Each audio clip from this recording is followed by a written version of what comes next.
जय श्री राम दोस्तों, मैं कल्याण भगत स्वागत करता हूं आपका अम्बे कल्याण चैनल पर। दोस्तों, आज की वीडियो में हम बात करेंगे हमारे पितृ पूर्वजों के बारे में। जो हमारे बड़े बुजुर्ग होते हैं, जो इस धरती से पलायन कर गए हैं, जो इस दुनिया में नहीं है, वो हमारे पितृ कहे जाते हैं। कुछ ऊत होते हैं और कुछ पितृ होते हैं। दोस्तों, इस पर मैंने सेपरेट वीडियो पहले से भी बना रखा है, आप जाकर देख सकते हैं। तो दोस्तों, आज की वीडियो में हम बात करते हैं कि ऐसे कौन से लक्षण हैं जिनसे आप ये जान सकते हैं कि आपके पितृ आपके घर में मौजूद है।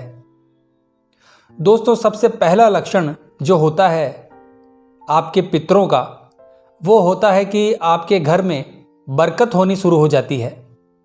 जब पितरों की कृपा आपके घर में होती है, जब पितृ आपके घर में वास करते हैं, तो आपके पैसे, काम धंधे और व्यापार में बरकत शुरू हो जाती है।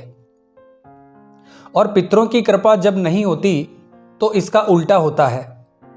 पैसों का पता ही नहीं चलता कि पैसा कहाँ जा रहा है। इकट्ठा किया हुआ सारा पैसा आपका खत्म हो जाता है, बीमारियों में खत्म हो जाता है।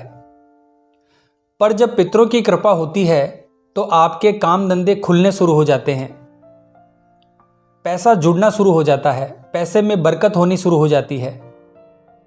जहां से पैसा रुका हुआ है वहां से पैसा आना शुरू हो जाता है।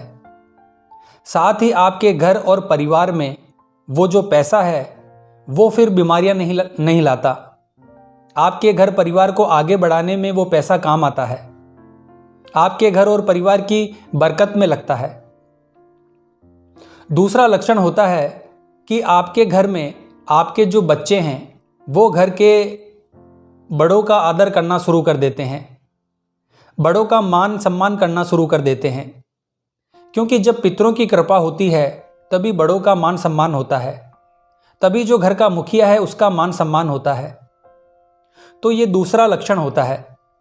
तीसरा लक्षण है दोस्तों, आपस में प्रेम भाव बढ़ना शुरू हो जाता है।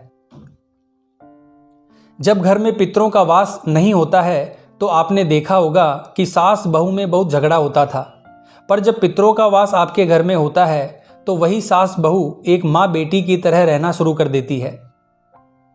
पितृ का प्रभाव इतना बढ़ जाता है कि वो आपके अंदर के द्वेष भाव को निकाल देते हैं और उनकी कृपा से आपके परिवार में प्रेम भाव विकसित होना शुरू हो जाता है। दोस्तों, अगला लक्षण जो आपको देखने को मिलता है वो मिलता है कि आपको अमावस्या के दिन, यानी अमावस्या के एक दिन पहले या 2 दिन पहले आपको अपने पितरों के दर्शन होना शुरू हो जाते हैं। जैसे आप उनके साथ खाना खा रहे हैं, या वो आपको आवाज़ दे रहे हैं, वो आपको गोद में खिला रहे हैं। अलग अलग तरीके से आपको अमावस्या से 1 या 2 दिन पहले आपको पितरों के दर्शन शुरू हो जाते हैं, वो भी इंसान रूप में।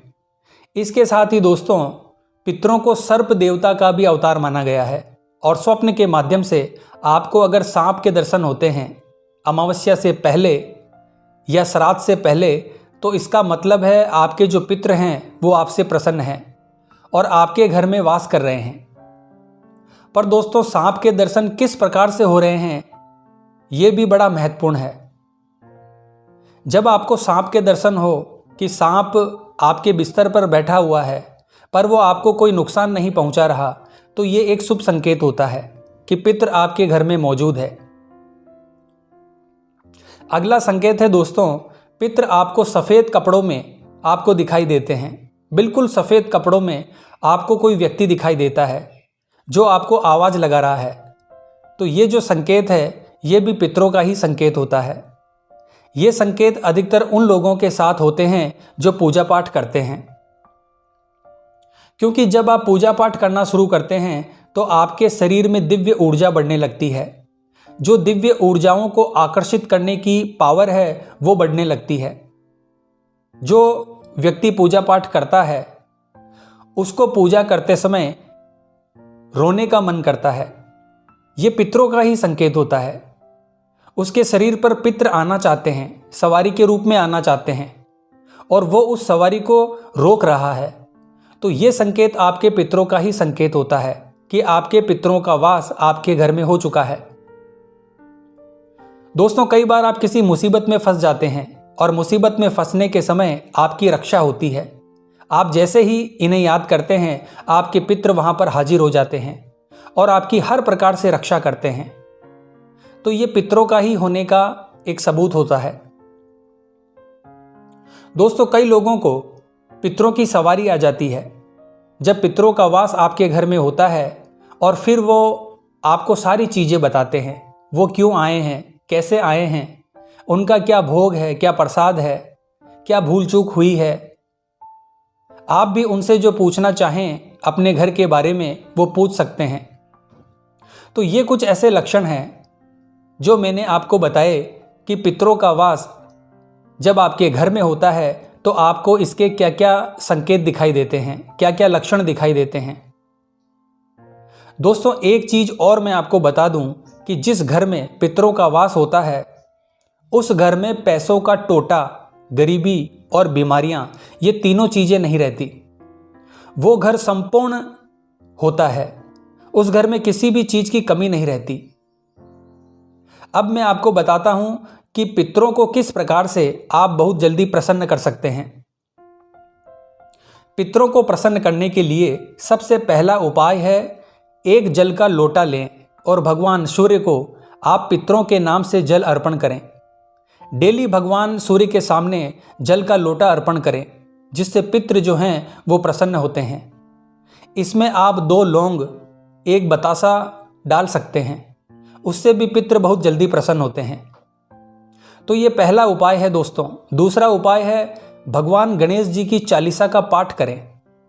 गणेश चालीसा के पाठ से भी आपके जो पितृ हैं उनको बल मिलता है, उनको तृप्ति मिलती है और वो बहुत ही जल्द प्रसन्न होते हैं। दोस्तों, जिस घर में भगवान गणेश की चालीसा का पाठ होता है, भगवान गणेश की पूजा आराधना होती है, वहाँ पर पितृ मौजूद होते हैं, वहाँ पर पितृ साक्षात वास करते हैं। तो इसीलिए भगवान गणेश की पूजा करना, गणेश चालीसा का पाठ करना, ये पितरों को प्रसन्न करने का ही एक माध्यम है। तीसरा उपाय है, पितृ गायत्री मंत्र का जाप करें। अब कई लोग ये सोचेंगे कि पितृ गायत्री मंत्र कौन सा होता है, तो दोस्तों मैं आपको बता देता हूं इस मंत्र के बारे में। मंत्र है, ओम पितृ गण विद्महे जगत धारण धीमहि तन्नो पितृ प्रचोदयात्। मैं फिर से रिपीट करता हूं दोस्तों, ध्यान से सुनना। ओम पितृ गण विद्महे जगत धारण धीमहि तन्नो पितृ प्रचोदयात्। ये पितृ गायत्री मंत्र है। तो इस मंत्र के लगातार जाप से भी पितृ बहुत जल्दी प्रसन्न होते हैं।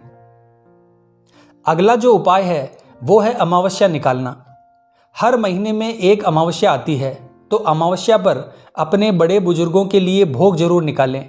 खीर पूड़ी का भोग लगाएं, हलवा पूड़ी का भोग लगाएं, कुछ मीठा बनाकर उनको भोग जरूर लगाएं। साथ ही अगला जो उपाय है वो है श्राद्ध जरूर निकालें।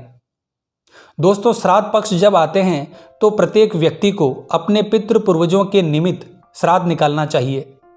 ऐसा करने से आपके पितृ आपसे प्रसन्न होते हैं और उनका आशीर्वाद आपको प्राप्त होता है। तो उम्मीद करता हूं दोस्तों, आज की ये जानकारी आपको अच्छी लगी होगी। तो कमेंट बॉक्स में हर हर महादेव लिखना पड़ेगा दोस्तों। मिलते हैं अगली वीडियो के माध्यम से। जय मां अम्बे, जय श्री कल्याण।